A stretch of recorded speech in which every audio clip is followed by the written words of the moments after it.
Back when the earth was in its infancy, nestled in the valley of Oaxaca, there lived an exotic people known as the Zapotec. One day, their land suddenly began to dry up.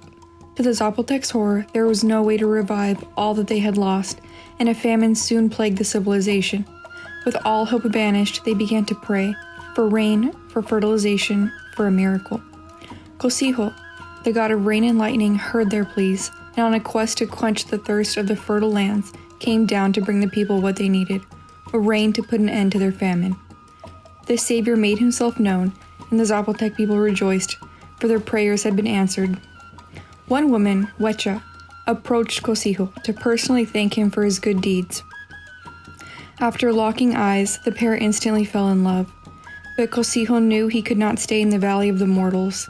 He must return to the heavens where he belonged. With great sadness, he left Huecha and promised he'd be back someday. Amongst the abundant agave plants, she wept for days and nights as he watched over her from above.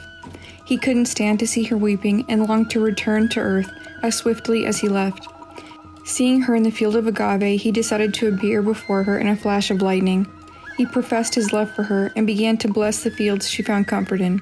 He danced around the plants, striking each one so as to bless it for her for years to come. Huecha rejoiced and danced along with him.